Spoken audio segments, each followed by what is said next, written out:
Boa noite. O entrevistando dessa noite vai falar sobre trabalho voluntário. Conhecido por todos como uma ação nobre, o voluntariado pode não oferecer bens materiais, mas tem a capacidade de olhar o mundo com novos olhos. Para falarmos desse tema tão importante e bonito, vamos conversar com Andrei Zinhato, artista autodidata, presidente da Associação Cultural Menorá e diretor do Circuito de Artes Visuais de Jundiaí.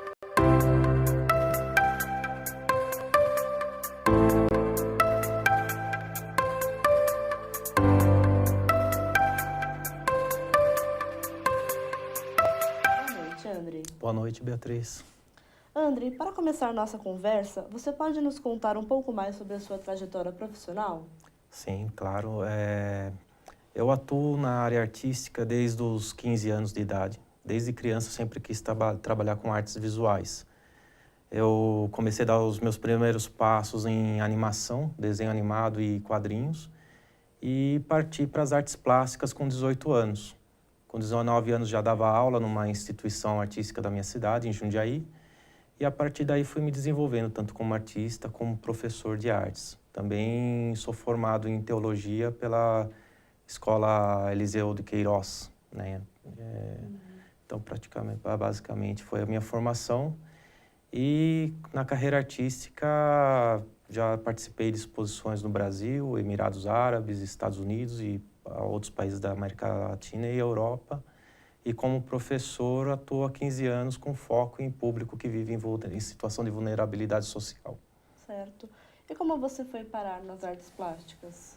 Olha, eu tenho memórias assim da minha infância que eu já tinha interesse, já tinha fixado na minha cabeça que queria trabalhar com artes visuais. Na minha adolescência, eu me distanciei um pouco, eu era de uma família muito simples.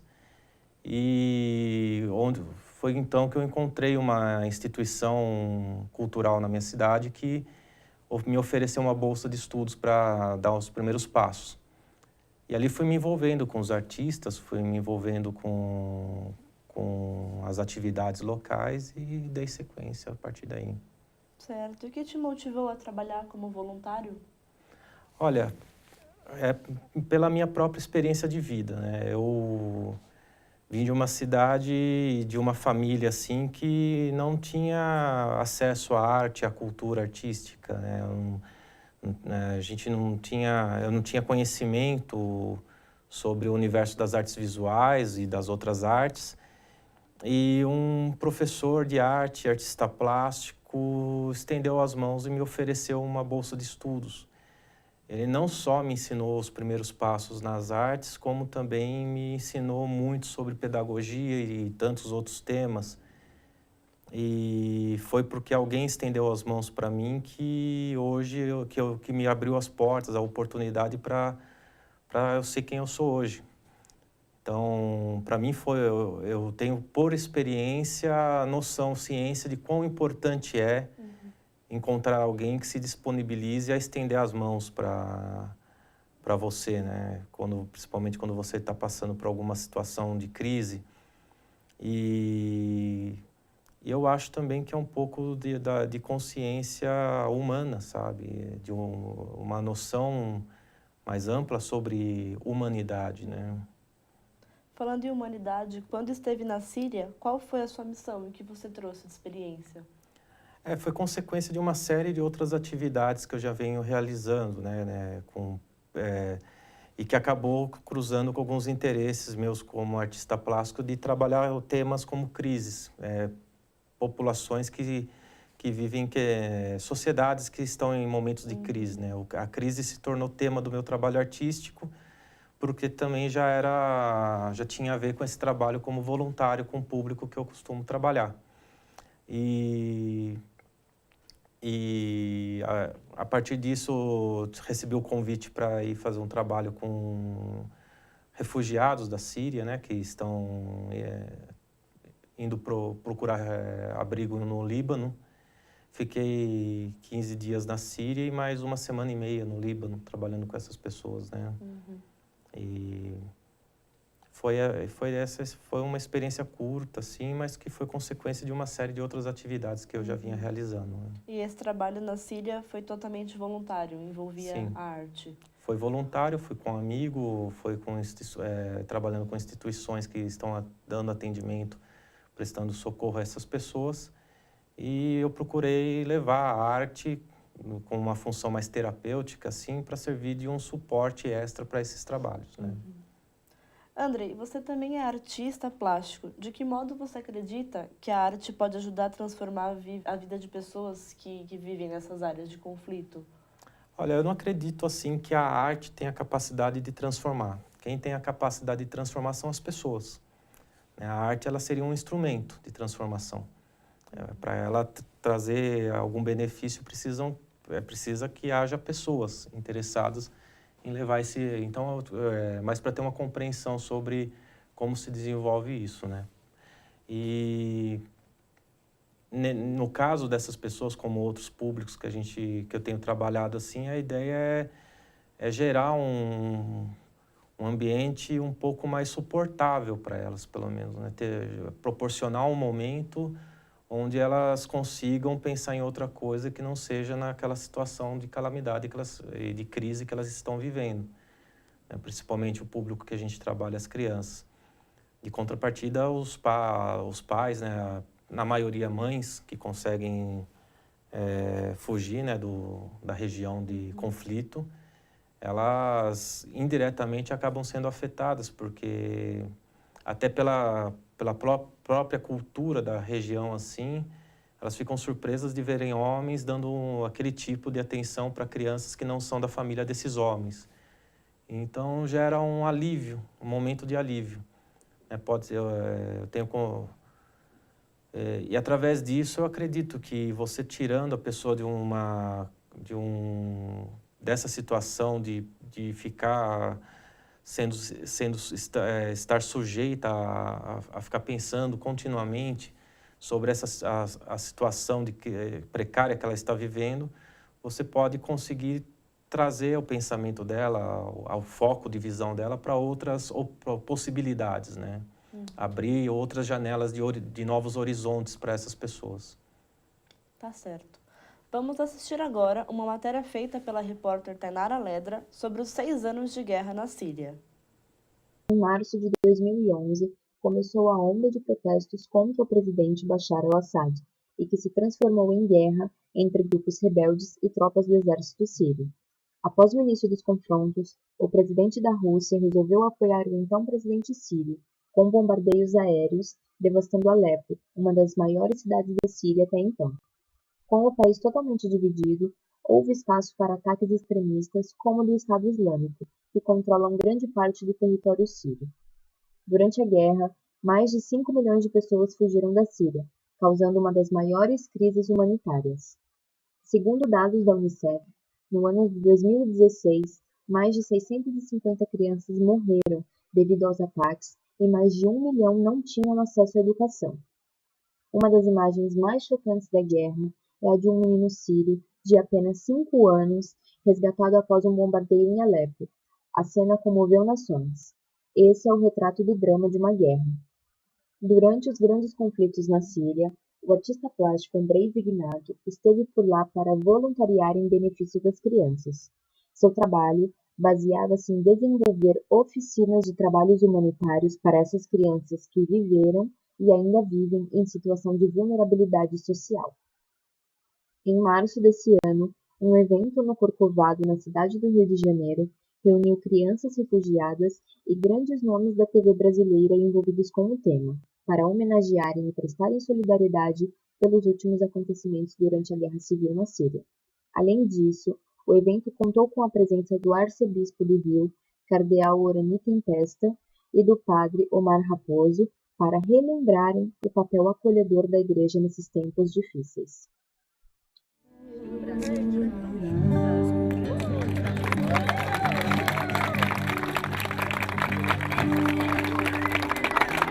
Andrei, e qual foi a cena ou momento mais marcante enquanto você esteve na passagem na Síria? Olha, por estar num local como eu estava, assim, são vários momentos, né? É difícil você selecionar um diante de tantas situações que você acaba presenciando, né? Por exemplo, eu fiquei em um alojamento em Damasco, né? Fiquei na cidade de Damasco, perto do centro antigo de Damasco, a cerca de 2 quilômetros da onde começa a zona de guerra. E por toda a manhã a gente acordava aos sons e com as janelas, as paredes tremendo em função dos bombardeios que aconteciam. Eu estava numa área que é uma área religiosa que é protegida, né? Nem o governo, nem os rebeldes têm interesse de bombardear, então fiquei relativamente seguro, mas diariamente acordando sobre... A primeira noite foi a noite mais surpreendente, né? De você acordar no dia seguinte aos sons das bombas. Eu fiquei também surpreso de observar que a região central de Damasco, eles vivem como se nada tivesse acontecendo, levam suas vidas adiante. Até questionei como é que eles conseguem fazer isso. E a resposta foi que o que nós podemos fazer? Né? A gente não tem para onde ir, então a gente procura continuar a nossa vida. Foi outra coisa que me marcou muito. E durante os trabalhos, assim, depois de um dia inteiro de trabalho com um grupo de jovens, caminhando de volta para a unidade do trabalho, né, para uma igreja protestante que nos deu apoio com esses jovens, caminhando junto com eles, já à noite, um jovem entrou num bar, isso uma noite de 38 graus, né, já à noite, e comprou um refrigerante, um menino de 10 anos, que é refugiado de Alepo, veio ele e o irmão dele, um de 10, outro de 12, e o de 10 anos tirou o dinheiro, o único dinheiro que ele tinha no bolso, entrou no bar e comprou um refrigerante para a gente, porque ele observou que eu, com o meu colega que estava junto comigo, a gente estava com sede por conta do trabalho e do calor.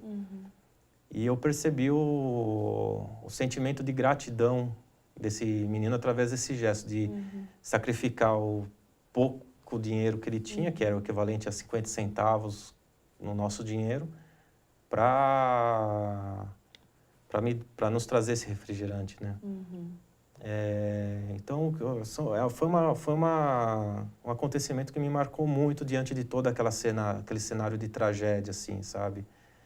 De ter de receber esse gesto de gratidão que a gente não espera, a gente vai para fazer o que a gente acha que tem que fazer. Então foi uma situação que me marcou muito, assim. E para finalizar, assim, quando a gente desceu para a cidade de Daraa, na fronteira com a Jordânia, foi a cidade onde começaram os conflitos armados entre governo e rebeldes. E uma cidade completamente devastada, né? Você vai passando pela estrada, assim, as casas todas ao chão, todas destruídas, barreiras, né, de trincheiras, algo que você não faz parte do seu cotidiano, né? Você não está habituado. Paredes todas perfuradas por bombas e metralhadoras. E é algo assim que, quando você olha aquilo e começa a pensar até que ponto o ser humano pode chegar, né? A inconsequência do ser humano, né? Então foram situações que me marcaram muito, assim. E quando você decidiu ir para a Síria, teve algum contato, algum guia para te auxiliar, para te ajudar lá? Sim,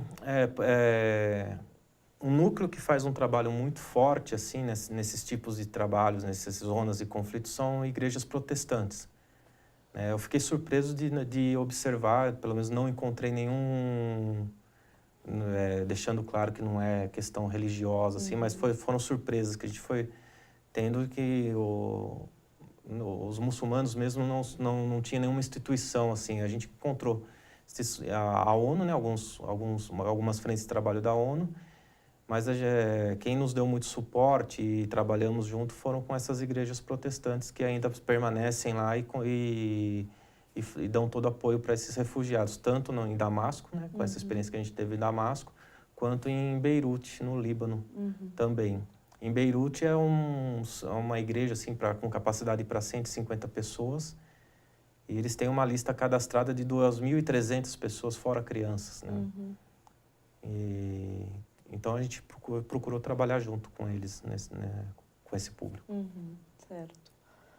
O entrevistando vai fazer um breve intervalo. No próximo bloco, o Andrei vai nos falar sobre o assunto mais polêmico das últimas semanas e a respeito do trabalho voluntário que ele vem desenvolvendo com as crianças na Cracolândia. Não saia daí.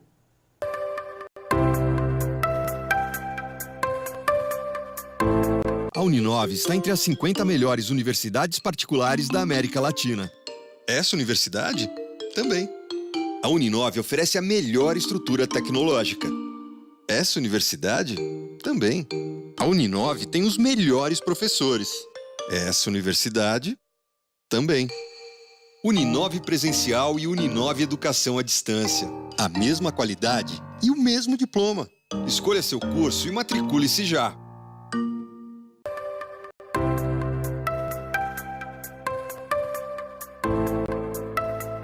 O programa Entrevistando está de volta. Hoje estamos conversando com o Andrei Zinhato, artista plástico e diretor do Circuito de Artes Visuais de Jundiaí. Andrei, recentemente estão acontecendo algumas polêmicas relacionadas ao conceito de arte. Para você, o que é arte? Olha, para mim a arte é a livre expressão, né, de uma pessoa, a livre expressão de ideias, de sentimentos. Para mim é difícil definir arte, né? A arte é muito subjetiva. Mas eu acho que um dos fundamentos principais da arte é a liberdade de expressão, né? Certo. Ambas as polêmicas, né, nas exposições do Queer Museu no Rio Grande do Sul e no Museu de Arte Moderna de São Paulo foram sobre o nu na arte. O que você pensa sobre esses casos? Eu acho que o grande problema aí não foi nem a questão das obras e as crianças, né? A gente tem passado um momento onde todas as questões aqui no Brasil são apropriadas por movimentos extremistas, né, partidaristas, tanto pela esquerda quanto pela direita, que acabam manipulando a situação para lutar por seus interesses particulares. Né? Levando para o assunto mesmo do que eu observei e as minhas impressões foi que a arte sempre teve nu. Eu não vejo problema nenhum na arte, artistas fazerem obras usando nu, tanto o seu corpo quanto uma representação ou tridimensional. Com relação à participação de crianças dentro desses ambientes onde é exposto o nu, principalmente quando há, no caso do MAN, que teve a questão do toque, né, da criança tocar um corpo nu, eu observei especialistas, né, na área de saúde mental, psicólogos, psiquiatras, cientistas e tudo mais, dizendo que uma criança na idade que essa criança tinha, ela não tem a sua consciência, ela não tem o cérebro, tanto fisicamente quanto intelectualmente, formado para ter esse tipo de experiência. Eu acho que foi talvez um problema de orientação no local sobre o público a ser colocado, mesmo ela estando com a mãe, eu também tenho essa questão, né, que colocaram a mãe da criança. Eu acho que o primeiro responsável pela criança é a mãe ou o pai, né? No caso mãe eu falo porque foi o que mais ficou em evidente lá. E em segundo o Estado, né? Quando a mãe e o pai não tratam de forma consciente a questão do filho, o Estado intervém através das leis. Então, eu acho que foi uma série de equívocos institucionais, não necessariamente em relação à arte, que levou a toda essa polêmica e depois essa apropriação por questões políticas partidárias, né, que hoje no Brasil qualquer questão é levado para isso, é minimizado, né? Eu acho que o grande problema é que toda essa discussão minimizou dois assuntos de extrema importância, que é a questão arte, né, da maneira como foi levado, e pedofilia. Né? Dois assuntos muito sérios que foi minimizado a um interesse político partidário. Né, que eu acho que é o principal problema de tudo que aconteceu. Para mim, o problema não foi o nu, para mim, o problema não foi se a arte pode ter o nu ou não, para mim, não foi questão de censura. Para mim, é uma questão de consciência sobre os limites, né, da psicologia infantil e essa questão política que a gente tem passado aqui. Tá certo.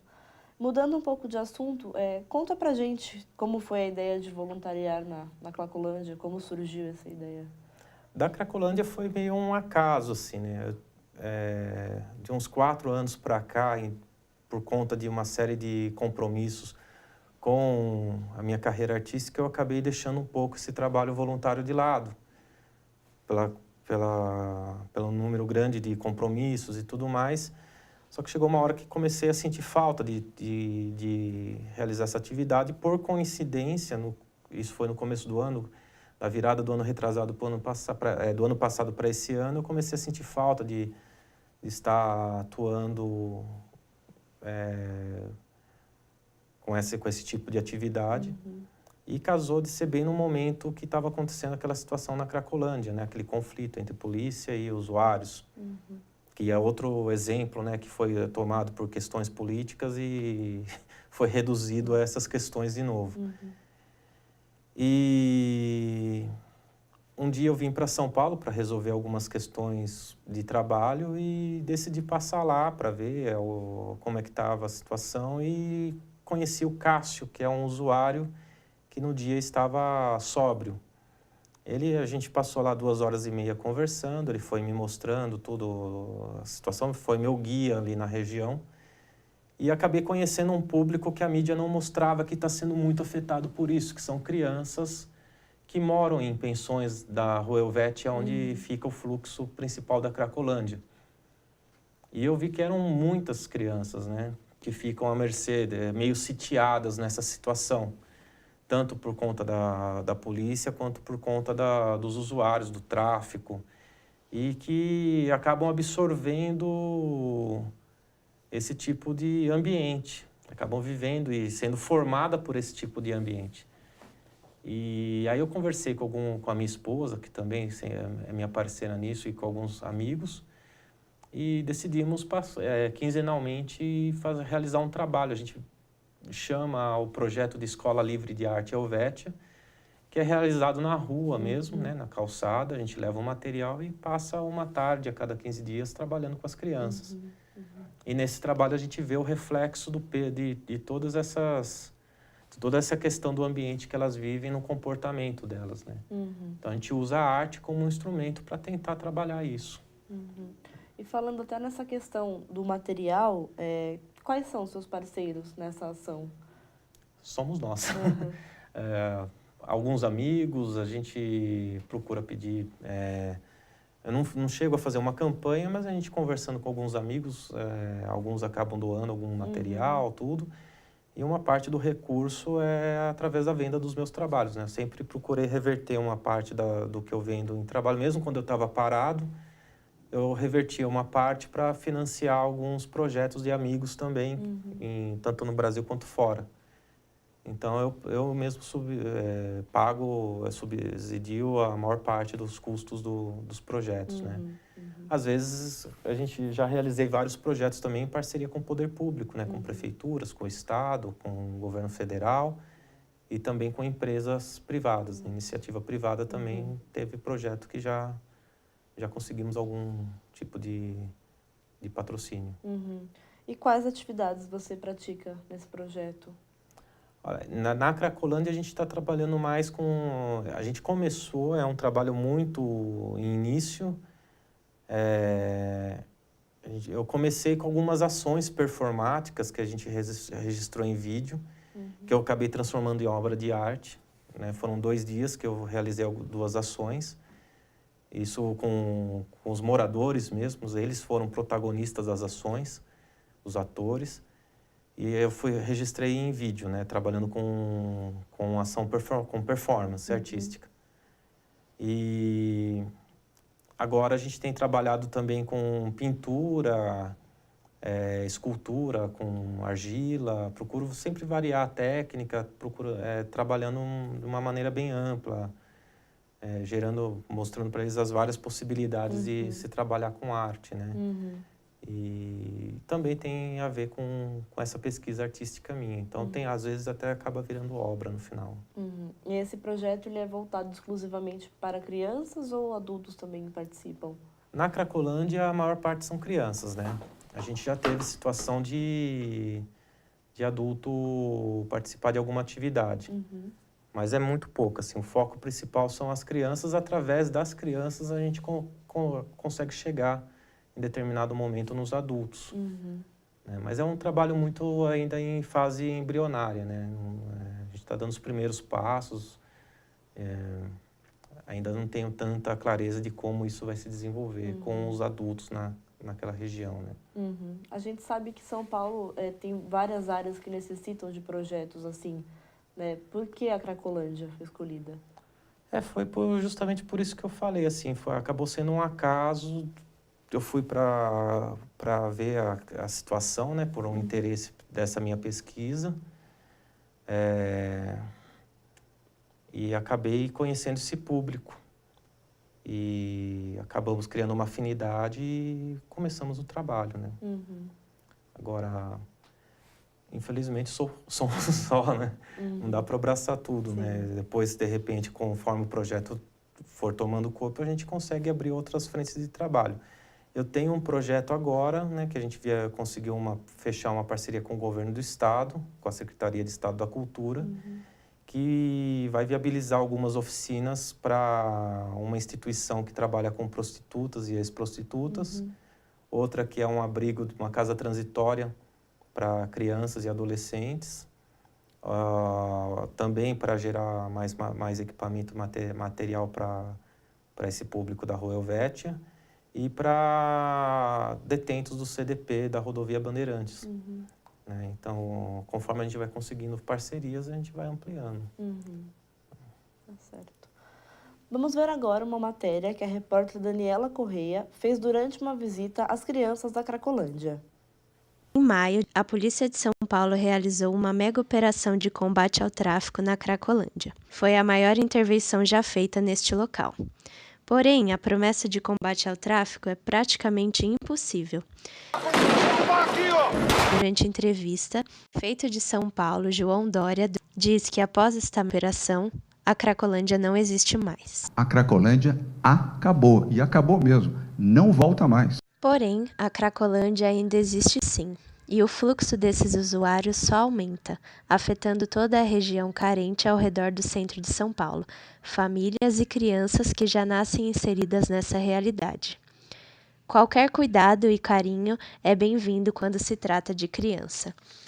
Por isso que a Escola Livre de Artes Helvétia, idealizada pelo artista plástico André Zignato de Jundiaí, realiza trabalhos voluntários artísticos com as crianças aos domingos. Estou aqui na Rua Helvétia, onde acontece o fluxo conhecido como Cracolândia.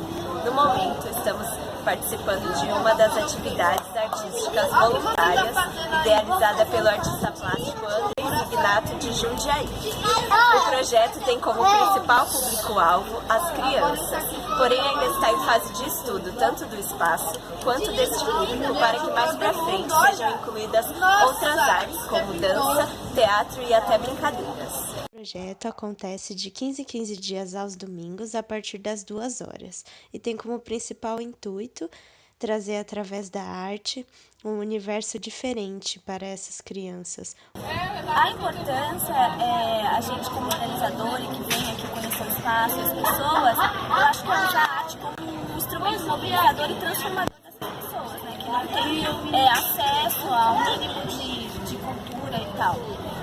A importância realmente é a gente poder atender essas pessoas que vivem aqui, que não são diretamente envolvidos com o fluxo da Cracolândia, mas que vivem nesse lugar, né, e que estão, assim, imbuídos dessa realidade. Então nós viemos aqui com o intuito de poder transformar e trazer um pouco de arte para essas pessoas e um respiro no meio de tanta destruição e esse caos que é esse lugar. Uma outra realidade, um outro mundo, e principalmente incentivar sonhos, incentivar possibilidades, um universo lúdico. Eu acho muito legal, porque é muito legal mexer em tinta. Andrei, você acredita que com a arte na vida dessas crianças, a tendência delas irem para o mundo do crime diminui?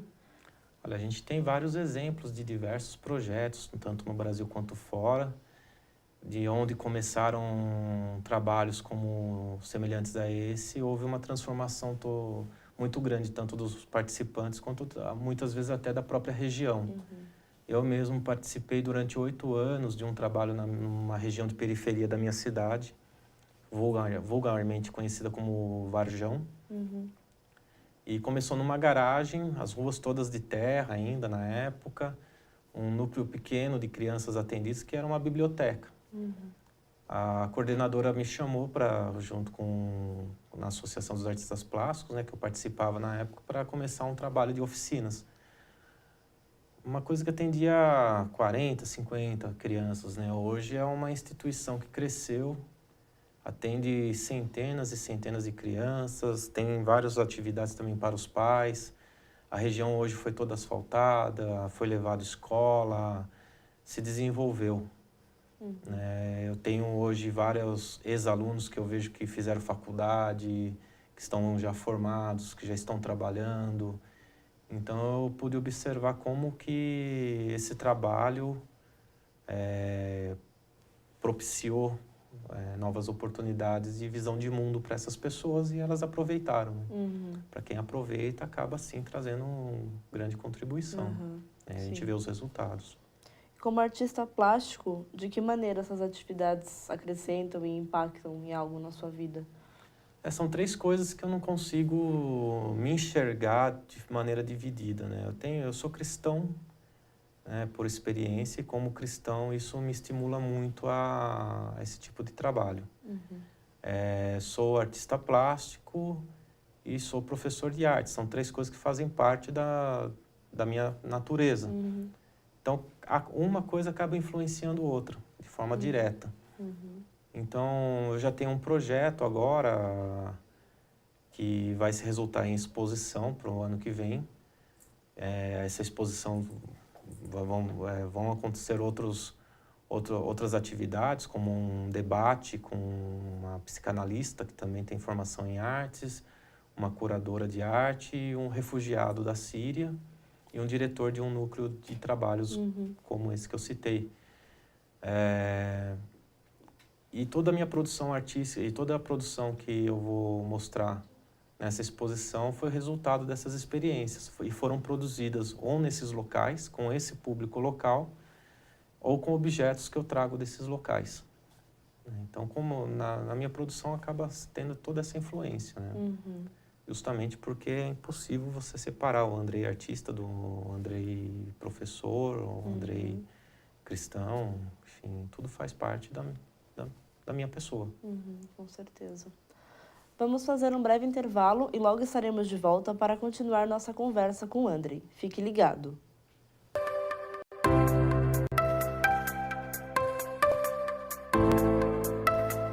A Uninove está entre as 50 melhores universidades particulares da América Latina. E se você quer a melhor, venha para a Uninove. Mas se não puder vir, não tem problema. A gente vai até você com a Uninove Educação à Distância. São dezenas de profissionais trabalhando para que as aulas sejam tão boas e interativas quanto as presenciais. A infraestrutura aqui é tão completa que é teste comercial. Foi gravado nos estúdios da Uninove. Uninove Educação à Distância. Matricule-se já.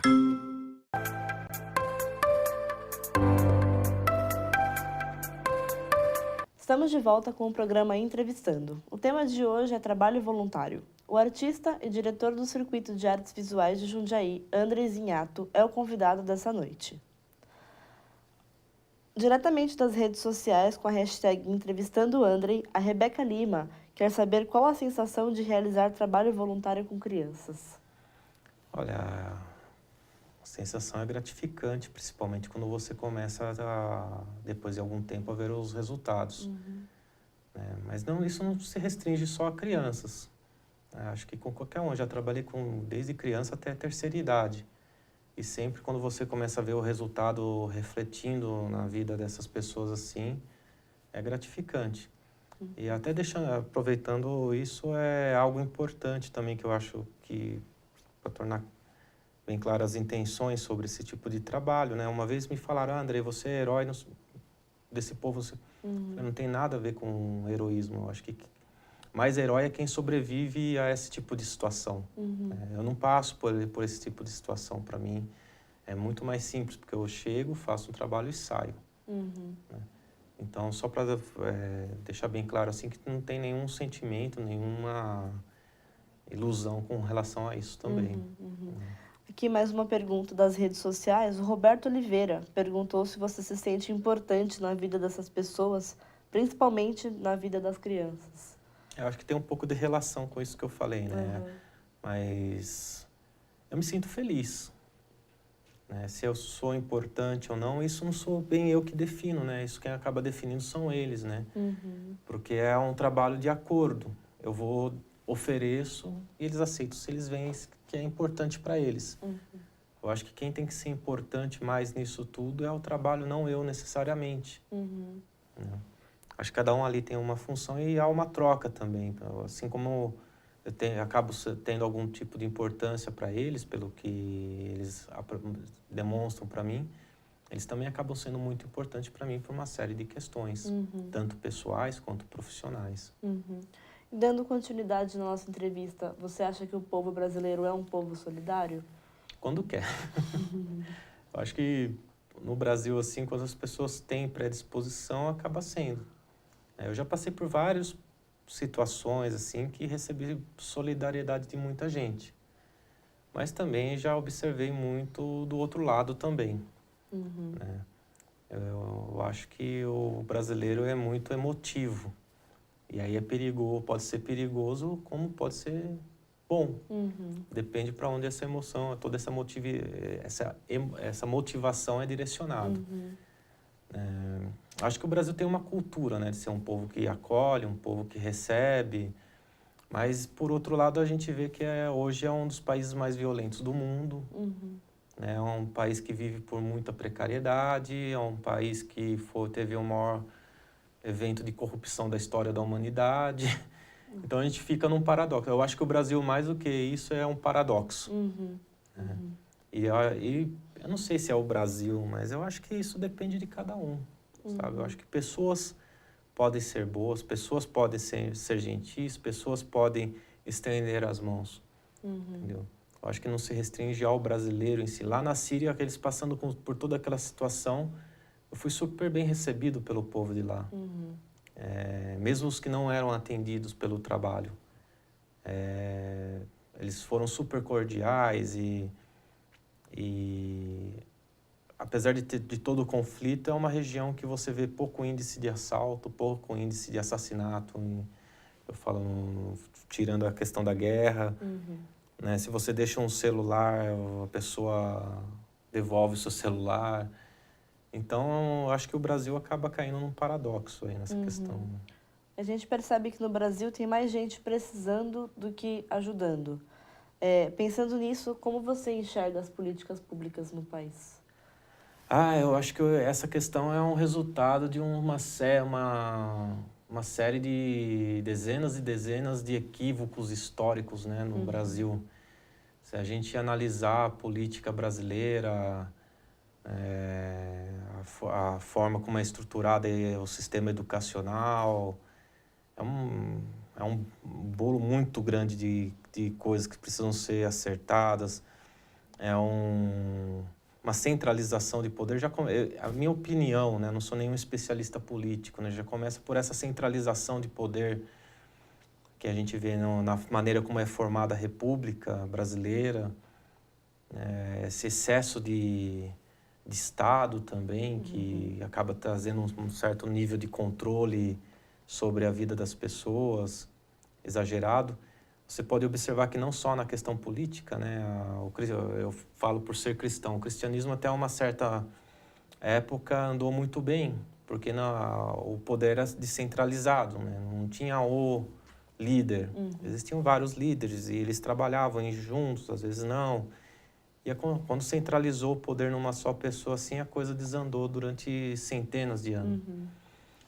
E eu acho que é uma série de questões, né? Eu não sei até que ponto, da maneira como está, a gente pode esperar algo positivo do poder público, porque a gente vê que não tem vontade do poder público de gerar muitos benefícios, né?